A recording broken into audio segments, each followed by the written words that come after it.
साथियों, आज हम संचार क्रांति के युग में जी रहे हैं। हमारा कोई प्रिय अगर हमसे सैकड़ों मील दूर है तो भी हम जब चाहें, जिस पल, जहाँ से चाहें वहीं से फ़ोन लगा सकते हैं, उसका हाल चाल जान सकते हैं। हम वीडियो कॉल कर सकते हैं, देख सकते हैं कि वो कैसा दिखता है, किस परिस्थिति में है, कैसे परिवेश में रह रहा है। व्हाट्सएप, फेसबुक, ऐसे बहुत सारे माध्यम हैं जिससे हम उसको अपनी सूचनाएं दे सकते हैं, उसकी सूचनाएं पा सकते हैं। लेकिन एक दौर था जब ये सब चीज़ें नहीं थी, और उस दौर में थी चिट्ठियाँ। ये चिट्ठियाँ ही दूर बैठे दो दिलों को जोड़ती थी। चाहे वो चिट्ठी माँ की बेटे के लिए हो, बेटे की पिता के लिए हो, भाई भाई की चिट्ठियाँ हों, भाई बहन की चिट्ठियाँ हों, या किसी प्रिय की चिट्ठी हो, प्रेयसी की हो। उनमें एक एक सब भावपूर्ण होते थे, भावनाओं से लबरेज होती थी वो चिट्ठियाँ। और कुछ चिट्ठियाँ तो लाज शर्म के मारे छुप छुप कर लिखी जाती थी या लिखवाई जाती थी। और ऐसी चिट्ठियाँ कभी किताब में तो कभी तकिए के नीचे दबा कर रख दी जाती थी कि जब फुर्सत मिलेगी तो पढ़ेंगे और बार बार पढ़ेंगे। अब वो दौर नहीं रहा, अब सिर्फ सरकारी चिट्ठियाँ बची हैं। उन चिट्ठियों का आनंद चला गया। मेरी इस कविता का शीर्षक है आखिरी खत।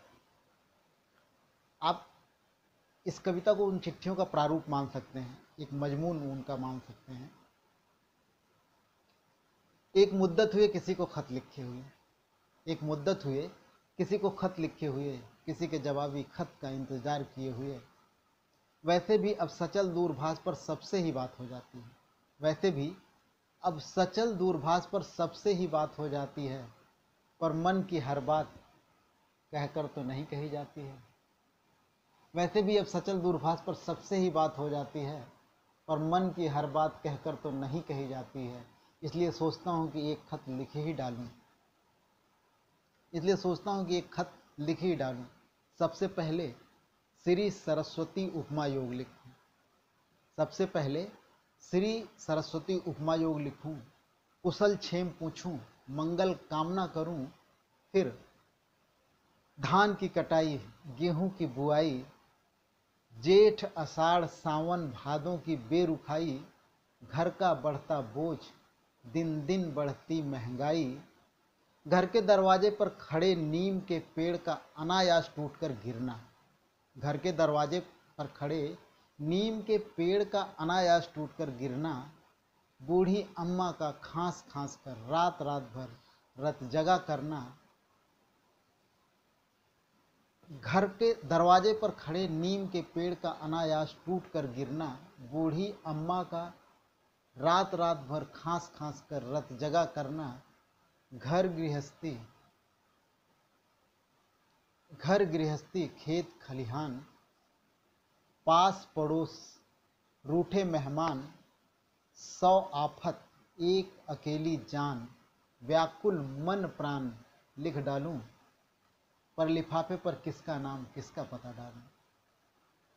किसको लिखूं कि शहर विदेश में बचकर रहना, किसको लिखूं कि शहर विदेश में बचकर रहना, रुपया पैसे की लालच में कोई गलत काम मत करना, क्योंकि माया महाठगनी होती है, बुद्धि विवेक, क्योंकि माया महाठगनी होती है, जादू टोना करके बुद्धि विवेक हर लेती है। और वैसे भी सच्चा सुख तो संतोष में है, इच्छाएं तो अनंत होती हैं। इस माया तृष्णा के फेर में मत पड़ना, इस माया तृष्णा के फेर में मत पड़ना, अपनी मेहनत मजदूरी पर भरोसा रखना, फिर भी अगर 2 रोटी न जुड़े तो घर ही वापस आ जाओ, फिर भी अगर 2 रोटी न जुड़े तो घर ही वापस आ जाओ, मिलजुल कर सुख दुख काट लेंगे, रूखी सूखी आधी आधी बांट लेंगे, बस अब पन्ना भरने को है, बस अब पन्ना भरने को है, इसलिए ज़्यादा कुछ नहीं लिख पाएंगे, शेष सारी बातें मिलने पर बताएंगे। तुम अपनी सेहत का ख्याल रखना, यहाँ की चिंता बिल्कुल मत करना, यहाँ सब कुशल है, लिख डालूं, पर लिफाफे पर किसका नाम, किसका पता डालूं। किसको लिखूं, किसके जवाबी खत का इंतजार करूं। किसको लिखूं, किसके जवाबी खत का इंतजार करूं, जिसे पाकर मन ही मन मुस्कुराऊं। जिसे पाकर मन ही मन मुस्कुराऊं, चूम कर उसे सीने से लगाऊं, उसका एक एक हरफ मन से बाँचूं। उसका एक एक हरफ मन से बाँचूं, उसके शब्दों को गुनगुनाऊं, उनमें जीवन के संगीत भर डालूं। मन में आशा के दीप जला अखियों को सावन कर डालूं, पर लिफाफे पर किसका नाम, किसका पता डालूं। लिफाफे पर किसका नाम, किसका पता डालूं।